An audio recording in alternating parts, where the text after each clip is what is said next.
জাতীয় দলের কোচ হিসেবে এখনও চূড়ান্ত নয় থমাস ডুলি। সান ম্যারিনোর বিপক্ষে হামজাদের পারফরমেন্স দেখেই সিদ্ধান্ত নেবে বাফুফে, জানালেন ক্রীড়া প্রতিমন্ত্রী। আমরা সামনের যে খেলাটা রয়েছে, দেশের ক্রীড়া অঙ্গনকে রাজনীতি মুক্ত করার তাগিদ স্পিকার হাফিজ উদ্দিন আহমেদের। বললেন, খেলাধুলাকে এগিয়ে নিতে নানান উদ্যোগ নিচ্ছে সরকার। অন্যান্য খেলাও আমি চাই যাদের খেলাধুলার প্রতি জেনুইন আগ্রহ আছে তারা যেন খেলাধুলা পরিচালনা করে। হকি ও কাবাডি নারী দলকে বিশেষ সম্মাননা দিল যুব ক্রীড়া মন্ত্রণালয়। প্রতিটি বিভাগীয় শহরে হকির টার্ফ নির্মাণের প্রতিশ্রুতি। ফিফা বিশ্বকাপে মেসিদের সঙ্গী বিশেষ আকাশযান, প্রস্তুত আকাশী নীল 3 তারকা এয়ারবাস। অ্যারোলিনিয়াস আর্জেন্টিনাস বিমানে বিশেষ সম্মাননা। এবং বিসিবি নির্বাচনের চূড়ান্ত প্রার্থী তালিকা প্রকাশ। জেলা বিভাগ থেকে 4 জন নির্বাচিত হচ্ছেন বিনা প্রতিদ্বন্দ্বিতায়। হাড্ডাহাড্ডি লড়াইয়ের আভাস ক্লাব ক্যাটাগরিতে। বোলারের অ্যাকশন অবৈধ কিনা ম্যাচ চলাকালীনই তা যাচাই করতে পারবেন আম্পায়াররা। লাল বলের টেস্ট ক্রিকেটে ফ্লাড লাইট জ্বললে ব্যবহার করা হবে গোলাপি বল। সময় কমছে টি-20 ইনিংস বিরতির। আর ওয়ানডে ম্যাচে মাঠে ঢোকার সুযোগ পাবেন কোচ নিজেই। এমন সব পরিবর্তনের প্রস্তাব উঠবে 30শে মে অনুষ্ঠিত হতে যাওয়া আইসিসির বোর্ড সভায়। 2016 টি-20 বিশ্বকাপের কথা মনে আছে? টুর্নামেন্টের মাঝেই হুট করে নিষিদ্ধ করা হয় তাসকিন আহমেদকে। কারণটা অবৈধ বোলিং অ্যাকশন। যদিও পরীক্ষা দিয়ে সে সন্দেহকে ভুল প্রমাণ করেন এই পেসার, তবে ছন্দে থাকার পরও হাতছাড়া হয় একটা বিশ্বকাপ। তাসকিনের মতো যেন কেউ আর ভোগান্তিতে না পড়ে সে সমাধান বের করতে যাচ্ছে ক্রিকেটের সর্বোচ্চ নিয়ন্ত্রক সংস্থা। আগামী 30শে মে আহমেদাবাদে বসবে আইসিসির পরবর্তী বোর্ড সভা। আর সে সভায় তোলা হবে বেশ কিছু সংশোধনী প্রস্তাব, যার মধ্যে একটা ম্যাচ চলাকালীন করা যাবে বোলিং অ্যাকশনের পরীক্ষা। আম্পায়াররা হক-আই প্রযুক্তি ব্যবহার করে এই পরীক্ষা করবেন।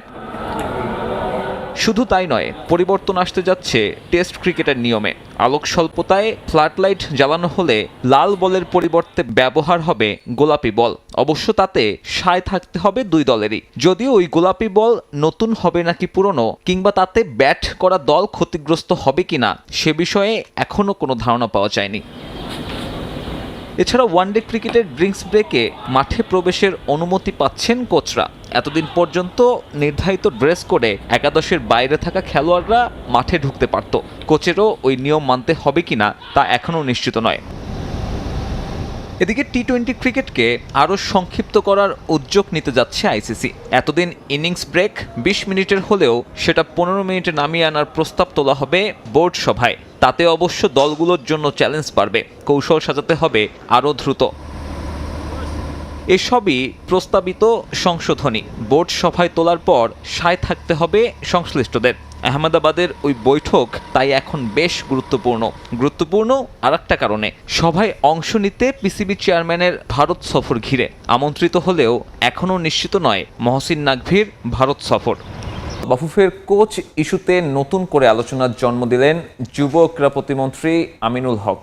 তিনি জানান, থমাস ডুলি বাংলাদেশের কোচ হিসেবে এখনও চূড়ান্ত নন।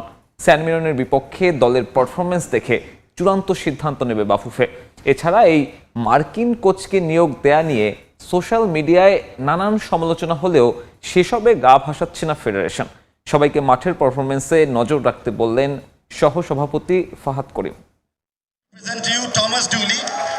এই তো একদিন আগের ঘটনা। সমর্থকদের সব সমালোচনা উপেক্ষা করে ঘটা করে ফুটবল দলের নতুন কোচকে সবার সঙ্গে পরিচয় করে দিয়েছিলেন বাফুফের সভাপতি তাবিত আউয়াল। তবে কয়েক ঘন্টার ব্যবধানেই কোচ ইস্যুতে নতুন আলোচনার জন্ম দিলেন যুব ও ক্রীড়া প্রতিমন্ত্রী আমিনুল হক। তার ভাষ্যমতে বাংলাদেশের কোচ হিসাবে এখনও চূড়ান্ত নন থমাস ডুলি। যে কোচটি এসছে তার বিষয়ে ইতিমধ্যে বলা হয়েছে যে আমরা অন টেস্ট আমরা সামনের যে খেলাটা রয়েছে সেটাকে আমরা দেখব, তারপরে আমরা ফাইনালি গিয়ে হয়তোবা বাংলাদেশ ফুটবল ফেডারেশন তার সাথে আনুষ্ঠানিকভাবে চুক্তি করবে। ইতিমধ্যে আমাদের বাফুফে সভাপতিকে বলা হয়েছে যে আপনারা খোঁজ করতে থাকেন, যে এর চেয়েও যদি বেটার আমরা ভবিষ্যতে কাউকে পাই তাকে যাতে আমরা দ্রুত সময়ের ভিতরে আনা যায় কিনা সে বিষয়ে অলরেডি একটা নির্দেশনা দেওয়া হয়েছে। প্রতিমন্ত্রীর এমন মন্তব্যের পর একটা প্রশ্ন ঘুরপাক খাচ্ছে, একজন আন্তর্জাতিক কোচকে কি এভাবে আনা যায়? বাফুফের সঙ্গেও বা কি চুক্তি হয়েছে ডুলির? তবে সান মারিনো ম্যাচের পরীক্ষায় ডুলি পাশ করলেও বাফুফেকে কোনো আর্থিক সহযোগিতা করবে না ক্রীড়া মন্ত্রণালয়। কোলম্যানের বিষয়ে আমার কাছ থেকে সার্বিক সহযোগিতা চেয়েছিল, তো সেটাতে আমি এগ্রিও করেছিলাম। বাট থমাস ডুলির যে বিষয়টি এসছে তার বিষয়ে আমার কাছ থেকে কোনো সহযোগিতা চায়নি বাফুফে। থমাস ডুলিকে কোচ করা নিয়ে এখনও সোশ্যাল মিডিয়ায় সমালোচনা করছেন ফুটবল সমর্থকরা।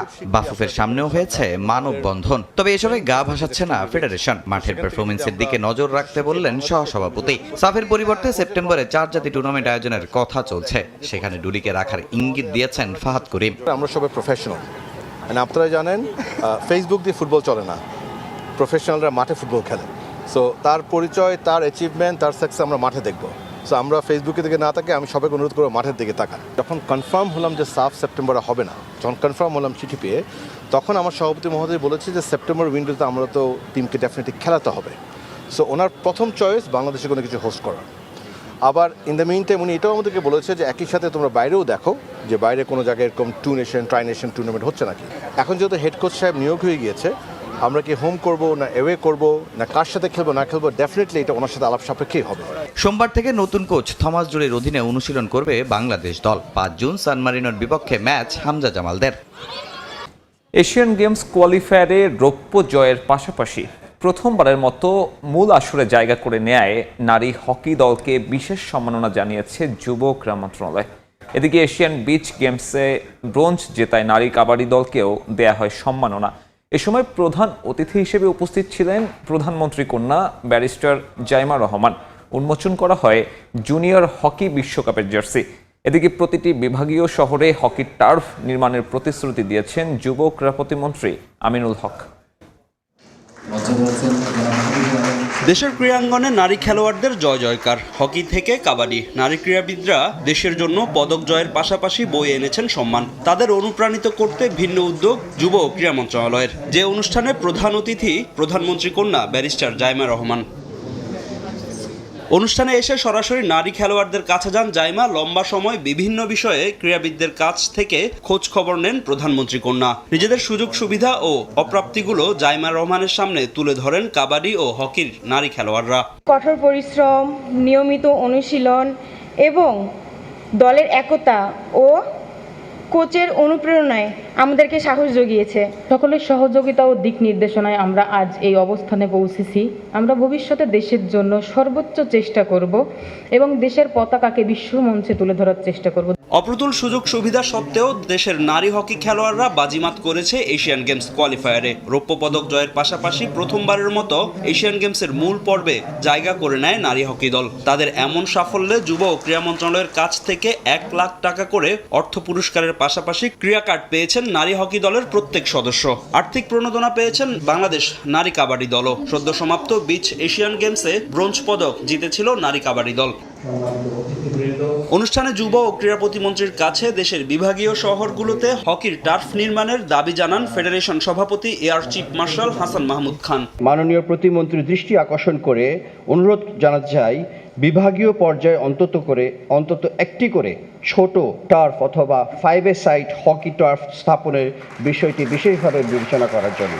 এছাড়া দেশের বিভিন্ন অঞ্চলে ব্যক্তি উদ্যোগে গড়ে ওঠা হকি প্রশিক্ষণ কেন্দ্রগুলোতে বিনামূল্যে খেলার সরঞ্জাম দেওয়ার ব্যবস্থাও করা যেতে পারে। মন্ত্রণালয়ের পক্ষ থেকে হকি খেলোয়াড়দের সরঞ্জামের পাশাপাশি বিভাগীয় শহরে 5-a-সাইড টার্ফ নির্মাণের প্রতিশ্রুতি দেন যুব ক্রীড়া প্রতিমন্ত্রী আমিনুল হক। আমরা হকির জন্য ছোট ছোট ফুটসলের মতো আমরা গ্রাউন্ড করব, যাতে আমাদের 5-a-সাইড যে হকি খেলার যে প্রবণতা বা হকি খেলার জন্য যে সুযোগ সুবিধা করা দরকার সেটুকু ইনশাআল্লাহ আমরা নিশ্চিত করব পর্যায়ক্রমে। এদিকে জাপানে অনুষ্ঠিত হতে যাওয়া জুনিয়র হকি বিশ্বকাপের জন্য জার্সি উন্মোচন করেছে জুনিয়র নারী ও পুরুষ হকি দল। হয় অফিসিয়াল ফটো সেশন। নেইমারের জাতীয় দলে ফেরা নিয়ে আবারও অনিশ্চয়তা। চোটের কারণে বিশ্বকাপের আগে ব্রাজিলের প্রীতি ম্যাচগুলোতে তার খেলা নিয়ে তৈরি হয়েছে অনিশ্চয়তা। ইএসপিএনের বরাত দিয়ে জানা গেছে, শুরুতে নেইমারের চোট খুব একটা গুরুতর নয় বলে ভাবা হলেও পরিস্থিতি কিছুটা জটিল। গত রোববার কুরিতিবার বিপক্ষে 3-0 গোলে হারের ম্যাচে ডান পায়ের কাফ ইনজুরিতে পড়েন 34 বছর বয়সী ফরওয়ার্ড। চোটের স্থানে তরল জমে ফুলে যাওয়ার কারণে তৈরি হয়েছে জটিলতা। নেইমার ক্লাব সান্তোসের আশা বিশ্বকাপের প্রস্তুতি ক্যাম্পে যোগ দিতে 27শে মের মধ্যেই ফিট হয়ে উঠবেন তিনি। তবে ESPN জানাচ্ছে ভিন্ন তথ্য। তাদের মতে নেইমারের ডান পায়ের ফোলা ভাব বেশ গুরুতর। প্রাথমিক ধারণার চেয়ে এই চোট থেকে সেরে উঠতে বেশি সময় লাগতে পারে। চোটের যে অবস্থা তাতে আগামী 31শে মে পানামা এবং 5 জুন মিশরের বিপক্ষে ব্রাজিলের দুটি অফিসিয়াল প্রস্তুতি ম্যাচে নেইমারের মাঠে নামার সম্ভাবনা নেই বললেই চলে। বর্তমানে ব্রাজিলের মেডিকেল টিম তার শারীরিক অবস্থার ওপর সার্বক্ষণিক নজর রাখছে। তবে চূড়ান্ত সিদ্ধান্তের জন্য আগামী 27শে মে পর্যন্ত অপেক্ষা করবে তারা।